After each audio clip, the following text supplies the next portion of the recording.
Got something a little different for you today. Hello, I am Xarkun, and this is World of Warships Legends.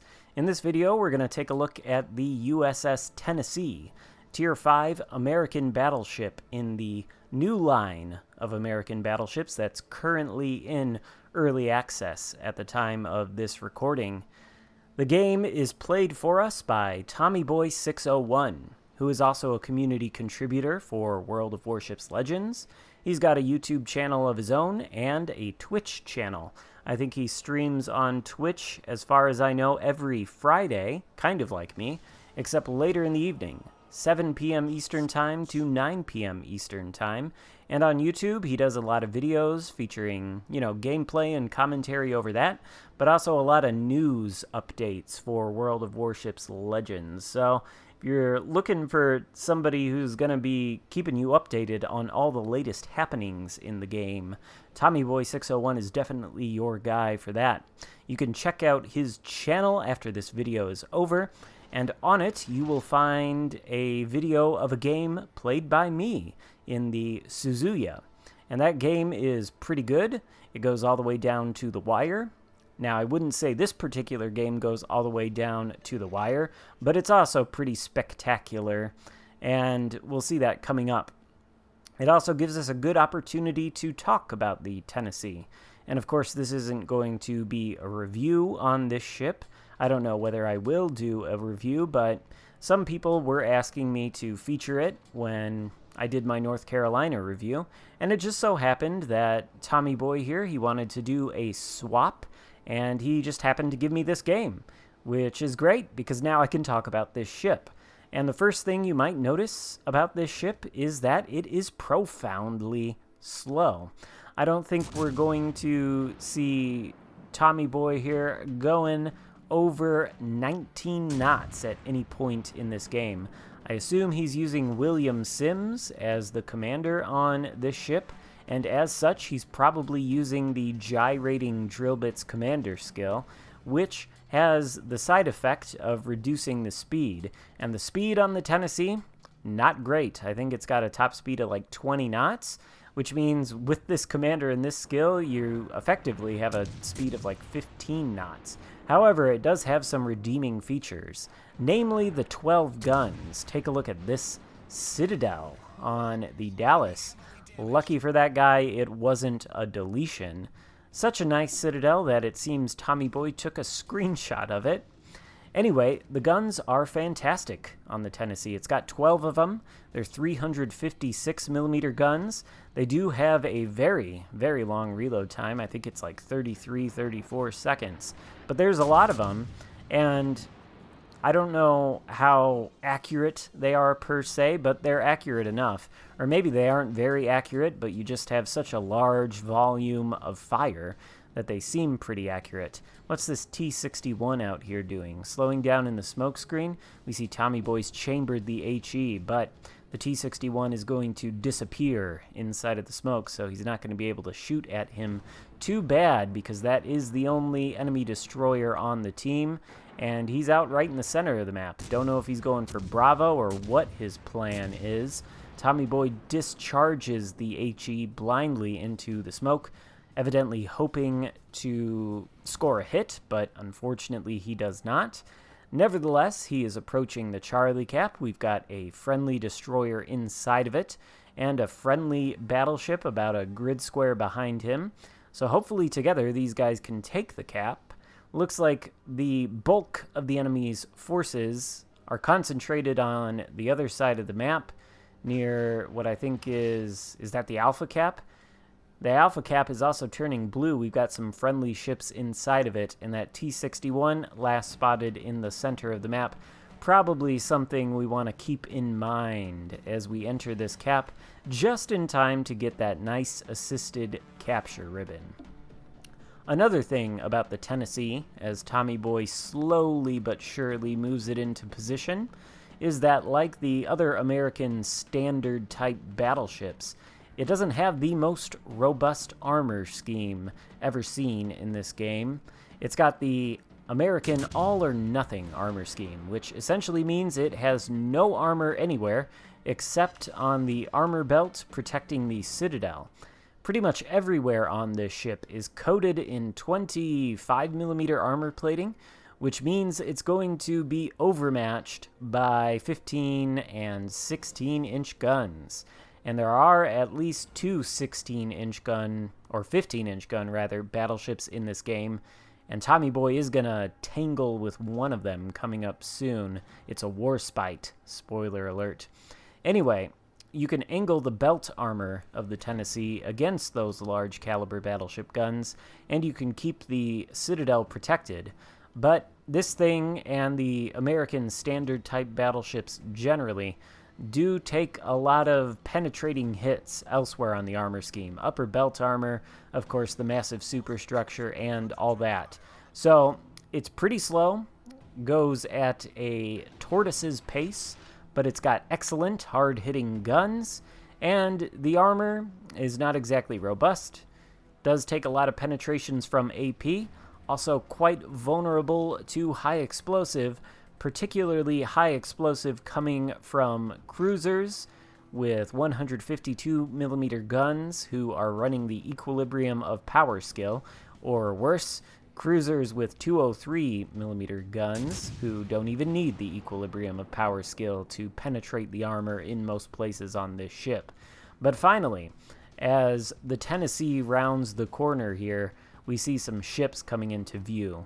A Normandy, a Nuremberg, HMS Hood, and I believe the Warspite was somewhere out there too, along with the T-61 German destroyer, who is still unaccounted for, but is undoubtedly lurking around in the center, probably trying to get some torpedoes on this big, fat, juicy battleship.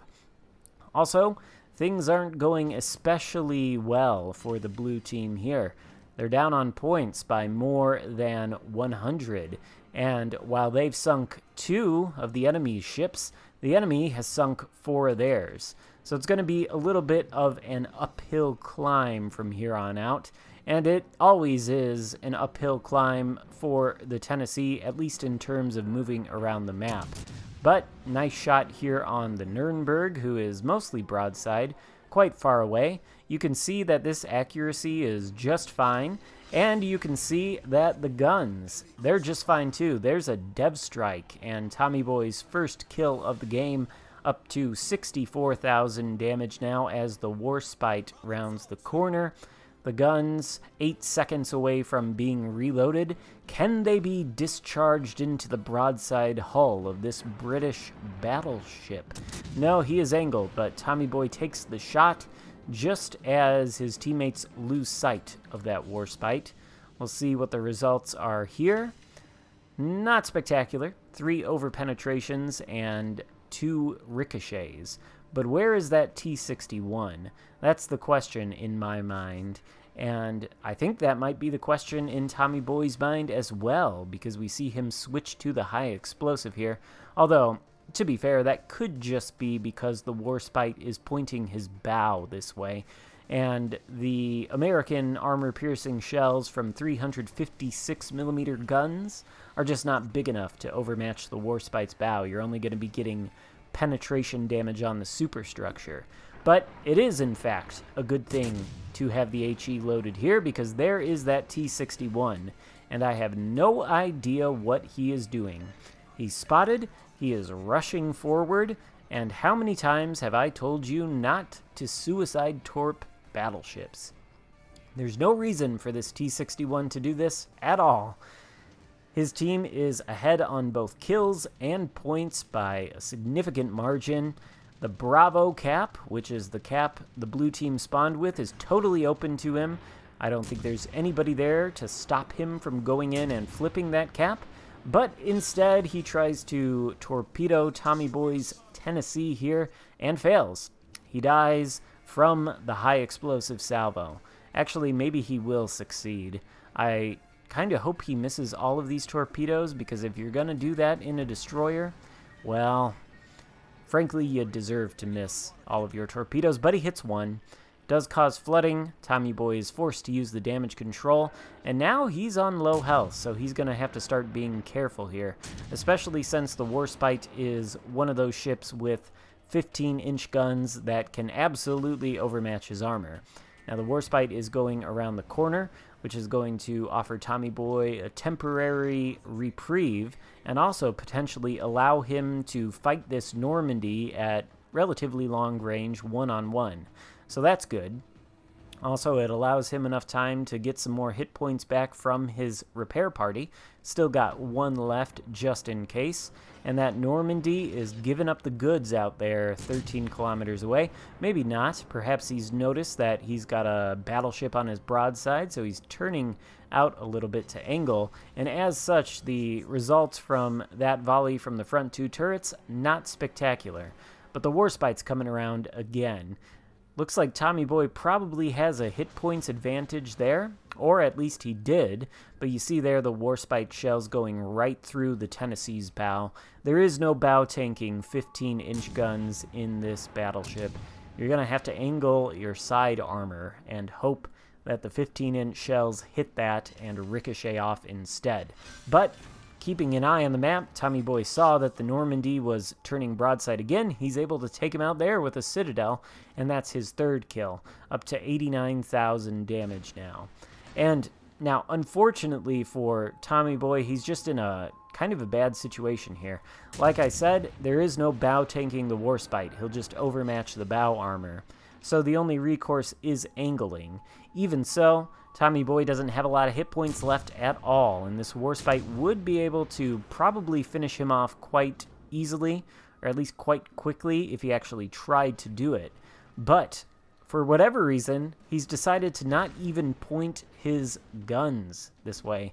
Such disrespect, such disregard for the threat 4 kilometers away from him. What could the Warspite possibly be aiming at? Well, there is a battleship out there who has his broadside, or it looked like he did. So the Warspite has, unfortunately for him, found himself in a bit of a crossfire. Does he angle against Tommy Boy's guns, or does he try to angle against the guns over there to the left of the screen, thus far unseen? Well, the Warspite evidently has chosen to do neither of these two things, and he is still angled against Tommy Boy, I suppose. Now he's turning. He appears to have noticed that there is still a Tennessee right in front of him, but at this point it's kind of late. Tommy Boy's whittled him down to almost nothing with the HE there. He's got a fire going on him. Switch back to the AP now, but it should only take one shot into the superstructure to remove this guy, and it does. There's the 4th kill of the game, and while the enemy was ahead on both kills and points earlier on in this match, now both teams are even on kills, and the blue team has crawled ahead by less than 100 points. Amazing how this can happen. The red team had every advantage, and they just thought they had to win harder. You could say that the T-61 shouldn't have gone after Tommy Boy and instead should have gone to the cap, but he did what he did, and now he's dead.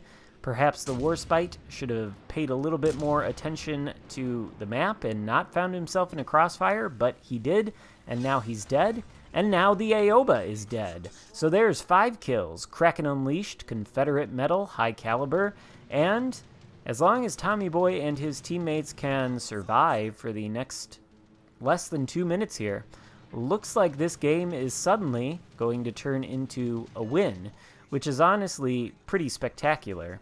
And mostly I'd say that's probably due to the enemy team's poor choices. Once again, if you're winning, there's no need to win harder. The blue team had to go out there and make it happen earlier in this game if they wanted any chance at winning, but the enemy team sort of handed themselves up on a silver platter, and the blue team really didn't have to make it happen at all. I mean, Tommy Boy here made it happen. He was definitely in the right place at the right time, taking the right shots, and there you go. Kraken Unleashed, 122,000 damage, and a small opportunity to farm a little bit more damage off of this hood here.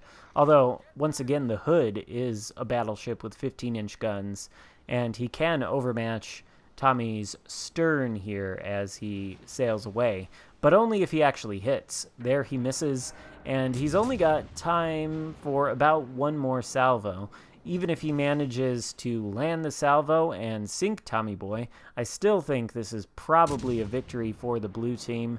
But the Hood himself is getting focused now.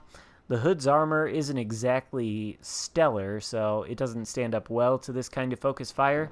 The only question was, could Tommy Boy get the 6th kill? Unfortunately not. That is secured by one of his teammates, but only 15 seconds left to go in the game, less than that actually, and this is going to end with a blue team victory. So nice job, Tommy Boy 601 with the Kraken here, 129,000 damage. Pretty solid game in the USS Tennessee, and if you're looking to grind this line, hopefully this video gives you an idea of what this ship is capable of at its very best.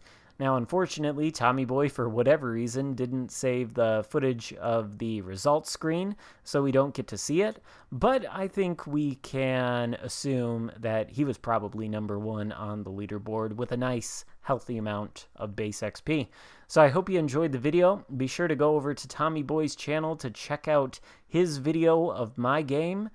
Thank you so much for watching. Don't forget to leave a like, and I will see you next time. Goodbye.